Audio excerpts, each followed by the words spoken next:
Hello everyone. For the next 3 chapters, we shall be discussing Egyptian art in general and its contributions to the world.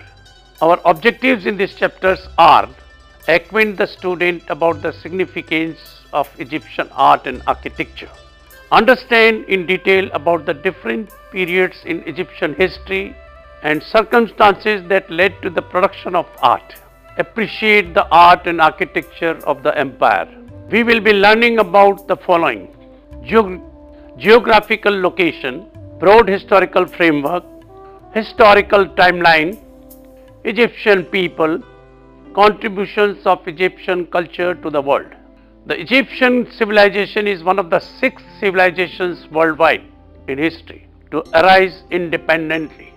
The Greek traveler and historian Herodotus, writing in the 5th century BC, remarked, "Egypt is the gift of the Nile."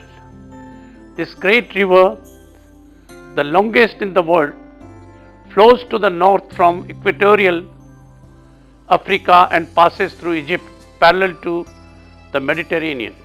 Egypt was defined by its most important geographical feature, the Nile.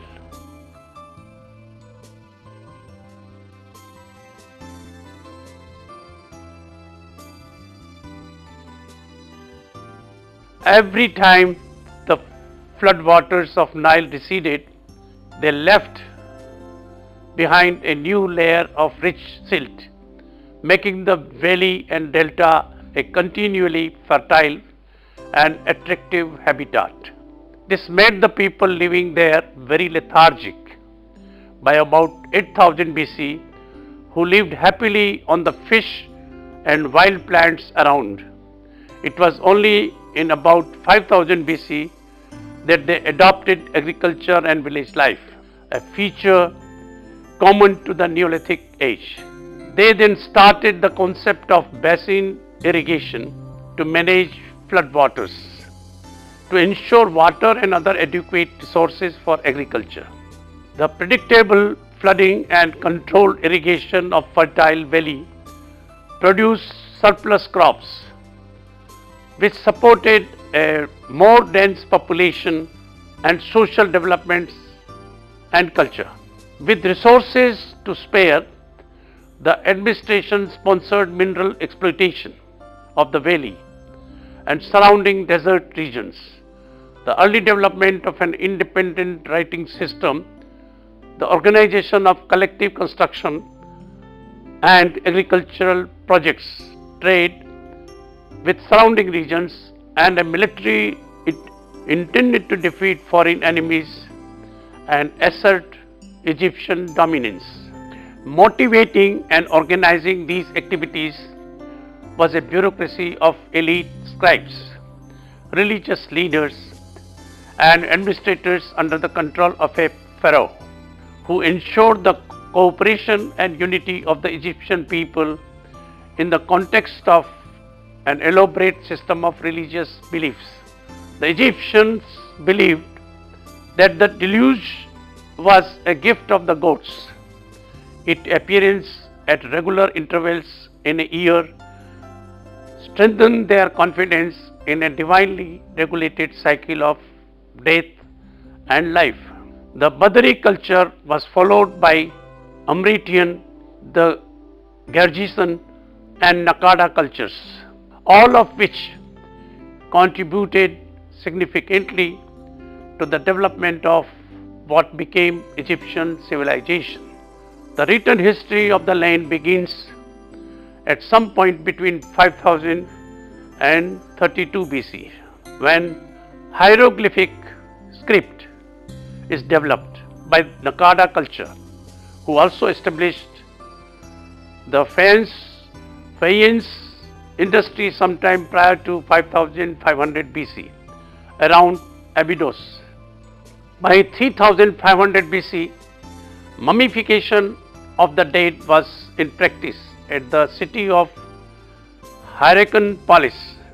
The city of Joyce is recorded as being already ancient by 3100 2181 BCE, as inscribed on the famous Palermo stone, as in other cultures worldwide, the small agrarian communities became centralized and grew into larger urban centers.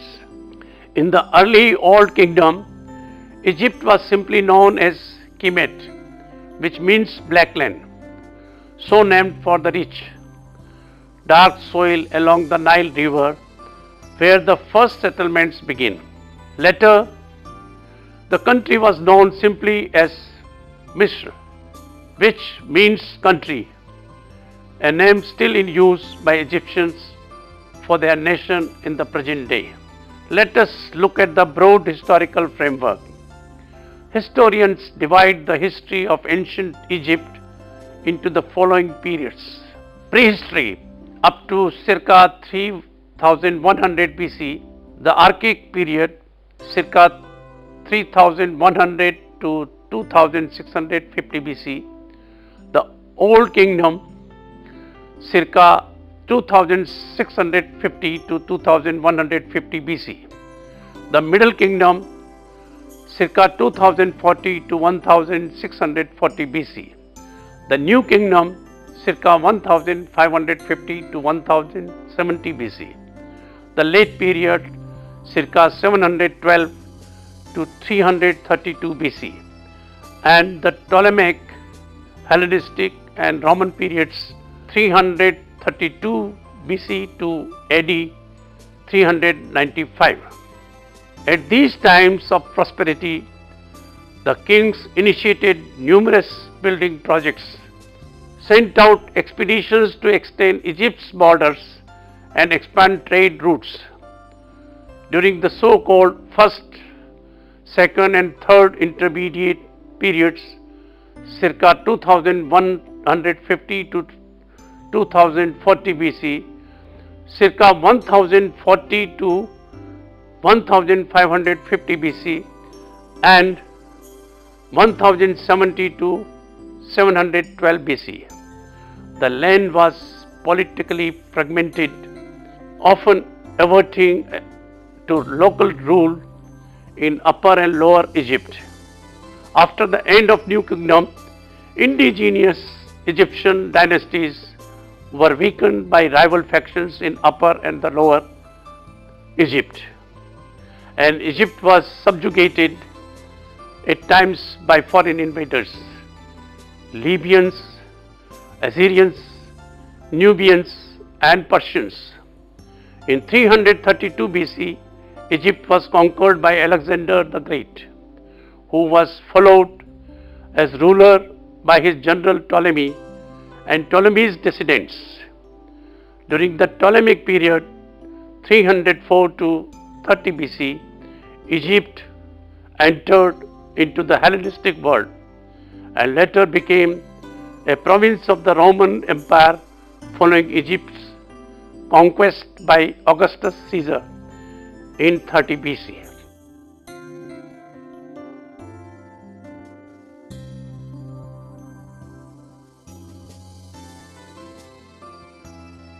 Let us now turn to Egyptian people. Egyptian society was structured in a hierarchical manner. Each person had his and her own place in society according to their occupation, and the head of the hierarchy was the king.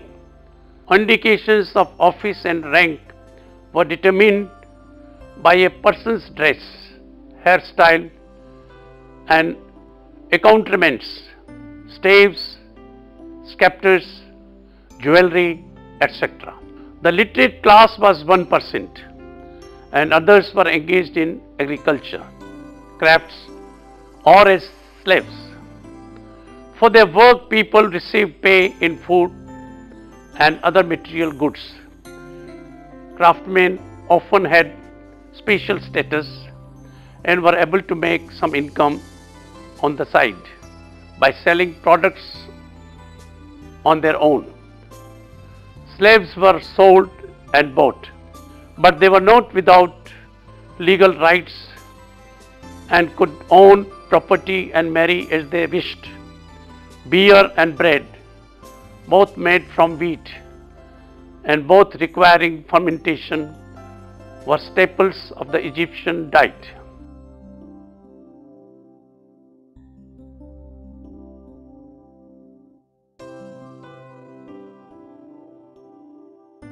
The position of women in Egyptian society was generally secondary to that of men.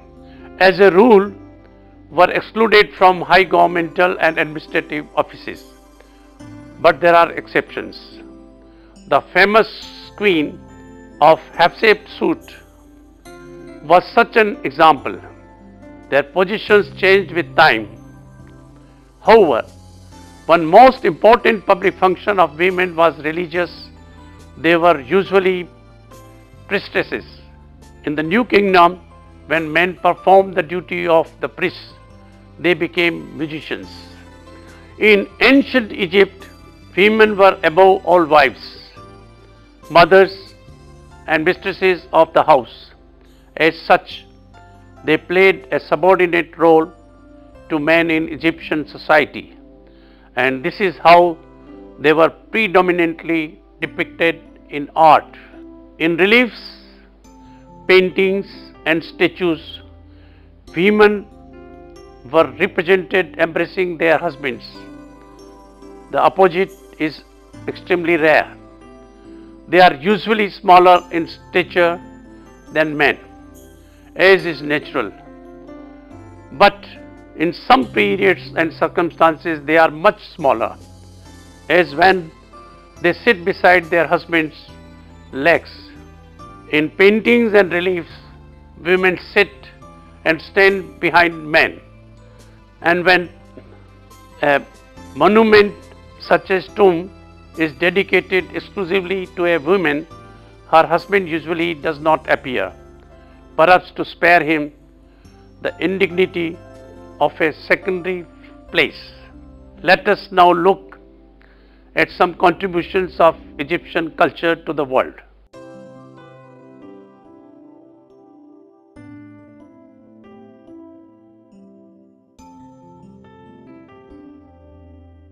The Egyptian developed the concept of the right angle, which is the basis of Pythagorean theorem. This concept is one of the fundamental teachings of the Egyptian mystery school. It is reflected in the designs of ancient Egyptian pyramids, which were initiated centuries before the birth of Pythagoras. This concept and others like it, however, were introduced by Pythagoras. They represent the understanding of man and the order of nature. According to the Pythagoras brotherhood, the study of the number theory, which is the foundation of creation, is an aid to achieving harmony between the soul and that which one meditates. Thinkers such as Plato, Aristotle, Freud, Wagner, Haydn based their philosophy to some extent on Pythagorean ideas, including scientists such as Copernicus, Kepler, Galileo and Newton.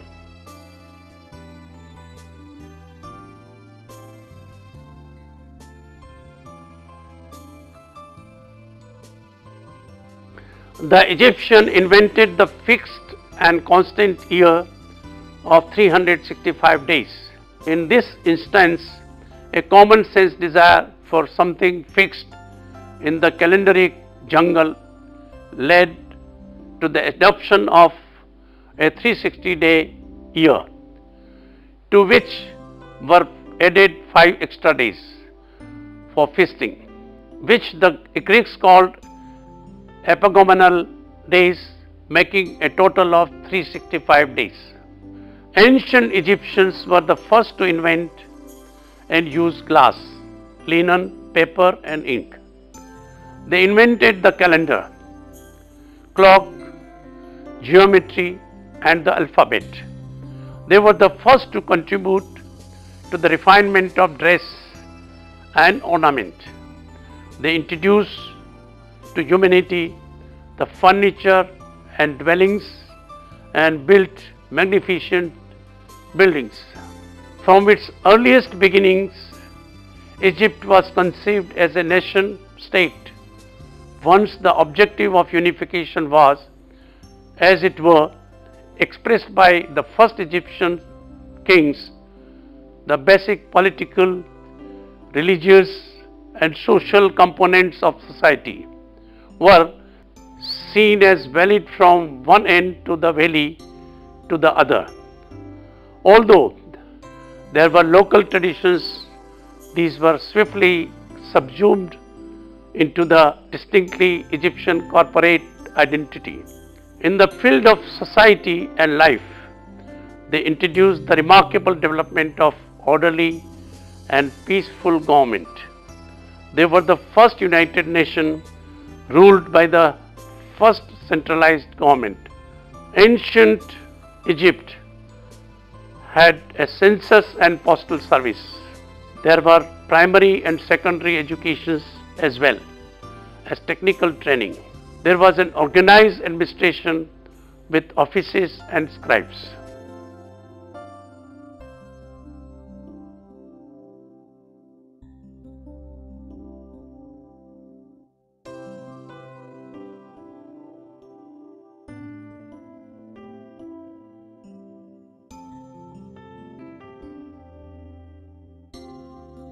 Ancient Egyptians introduced writing and first known literature. They also had contribution to science and medicine. Ancient Egypt made the first clear formulation known as of individual and public conscience. The pillar of Egyptian culture was not science, however, but religion, which was firmly established as the basis of a whole worldview. The religion promoted the worship of many gods. It mixed magical ceremonies and beliefs with worship in a fashion common to early religions almost everywhere. A more distinctive focus involved the concern with death and preparation for life in another world, where in contrast to the Mesopotamian, the Egyptians held that a happy, changeless well-being could be achieved. The care shown in preparing tombs and mummifying bodies, although with elaborate funeral rituals, particularly for the rulers and bureaucrats, was designed to assure a satisfactory afterlife. Though Egyptians also believed that favorable judgment by a key god, Osiris, was essential as well. Other Egyptian deities included a creation goddess similar to other Middle Eastern religious figures later adapted into Christian worship of Virgin Mary, and host of gods represented by partial animal figures. Egyptian art focused heavily on the gods, though earthly human scenes were portrayed as well in a characteristic stylized form that lasted without great change for many centuries.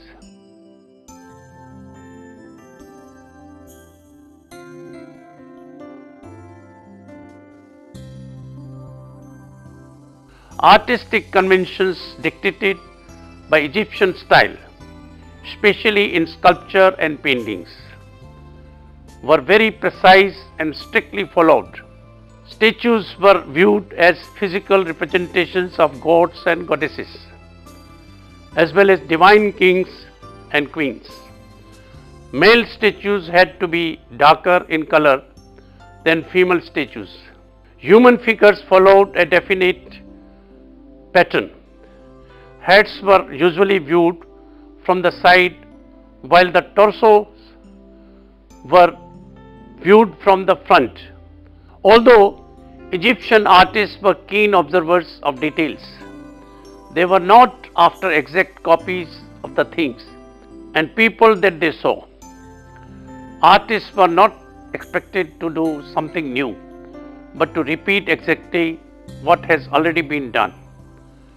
They tried to achieve a sense of order, stability, and continuity by using clear, precise, and simple shapes and lines mixed with flat areas of color.